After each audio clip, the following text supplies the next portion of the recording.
Mesdames et messieurs, merci une fois de plus d'être toujours des nôtres. À l'ouverture de ce journal international, le procès de l'ancien président congolais Joseph Kabila, qui a débuté le mois dernier devant la haute cour militaire, approche de son terme. Le procureur général de l'armée est attendu pour présenter un réquisitoire ce vendredi. Brahim Mahamat nous en dit plus. Joseph Kabila, chef d'État de la République démocratique du Congo de 2001 à 2019, est actuellement jugé par contumace pour l'ensemble des crimes attribués aux rebelles du mouvement AFC M23 qu'il est accusé de soutenir. Les parties civiles ont présenté un exposé détaillé des conséquences des violences subies et ont exigé des réparations significatives. Les avocats désignés par le gouvernement ont réclamé près de 5 milliards de dollars en réparation. Par ailleurs, les provinces du Sud Kivu, de l'Ituri et du Nord Kivu demande 21 milliards de dollars supplémentaires ainsi que la saisie des avoirs bancaires de l'ancien président. Les proches de Joseph Kabila dénoncent un procès à caractère politique. En 2018, Joseph Kabila avait accepté de démissionner à la suite des manifestations et des pressions extérieures. Il était absent du pays depuis fin 2023 avant de rentrer fin mai par l'est de la République démocratique du Congo, région dont une grande portion est sous le contrôle du mouvement du 23 mars. Le Premier ministre israélien Benjamin Netanyahu a annoncé avoir donné instruction d'entamer des négociations en vue de la libération de l'ensemble des otages et de la cessation des hostilités à Gaza, et ce, sous des conditions jugées acceptables pour Israël. Cécile Maroca.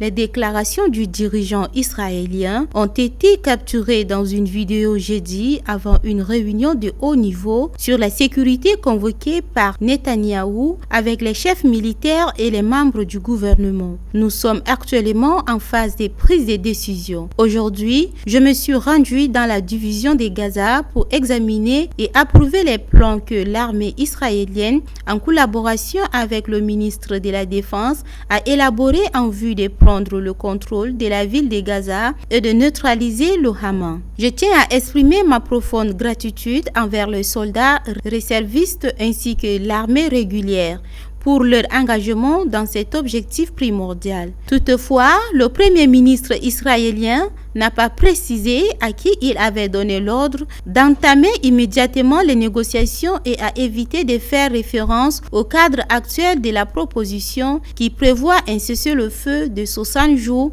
au cours duquel la moitié des otages israéliens restants doivent être libérés.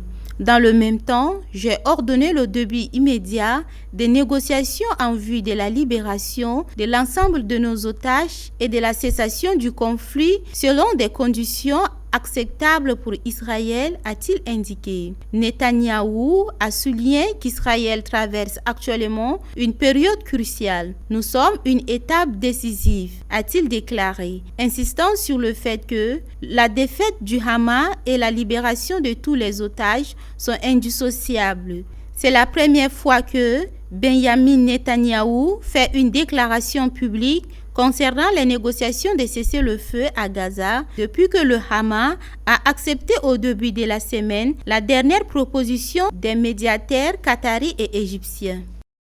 Ce vendredi 22 août, la Colombie a notamment renforcé la surveillance militaire sur une partie de son territoire suite à 2 attaques ayant causé la mort d'au moins 18 personnes et fait de nombreux blessés. Cet acte de violence intervient dans un contexte politique particulièrement tendu à 1 an des élections présidentielles. Jessica nous fait le point. Jeudi après-midi, un camion transportant des explosifs a détonné à proximité d'une base aérienne à Cali, la 3e ville du pays. Cet incident a causé la mort d'au moins 6 personnes et fait près de 60 blessés, selon les informations fournies par les autorités locales. Le maire, Alejandro Eder, a qualifié cet événement d'attaque narco-terroriste et a sollicité la militarisation de la ville. Des images circulant sur les réseaux sociaux témoignent des scènes de panique. Un camion en proie aux flammes, des vitres brisées, des véhicules endommagés et plusieurs victimes gisant au sol.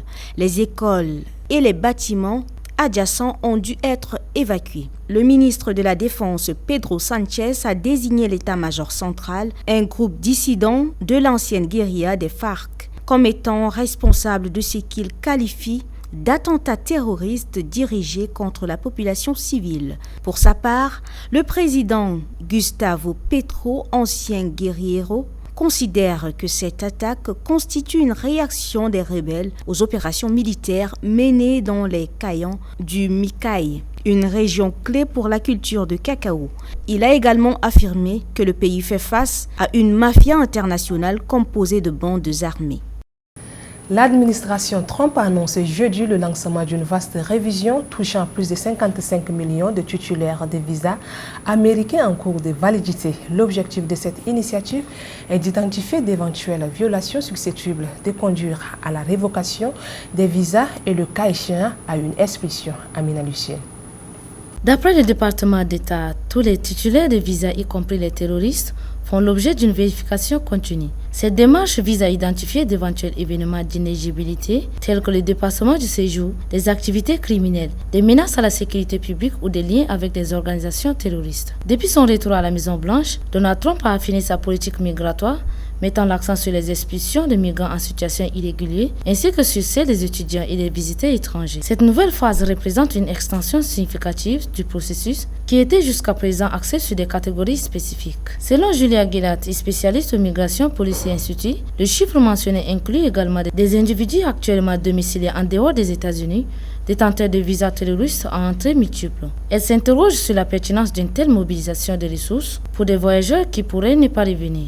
Le département d'État affirme que cette révision repose sur l'ensemble des informations disponibles, y compris les dossiers judiciaires et d'immigration tant aux États-Unis qu'à l'étranger. Cette initiative s'inscrit dans un contexte de renforcement de politique migratoire que l'administration justifie par la nécessité de garantir la sécurité nationale et publique.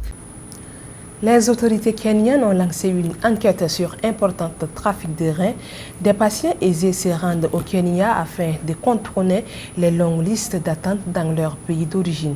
Dans cette nation d'Afrique de l'Est, une greffe peut être effectuée en quelques semaines. Toutefois, ces interventions expéditives masquent un réseau bien organisé qui recrute des jeunes hommes en bonne santé et issus des milieux défavorisés.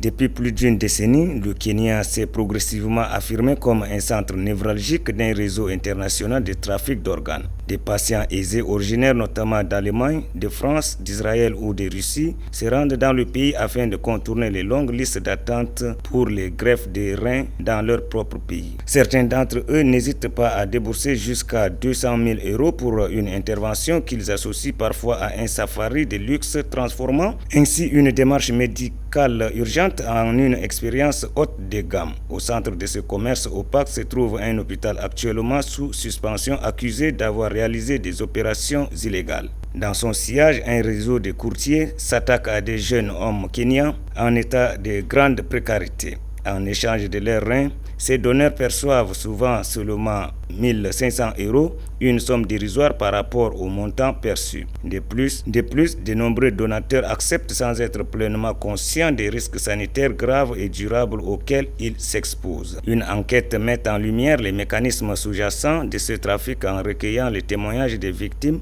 des intermédiaires, des lanceurs d'alerte et des autorités. Leur récit dévoile l'existence d'un réseau structuré qui tire profit de la détresse d'individus vulnérables pour répondre à une demande mondiale d'organes.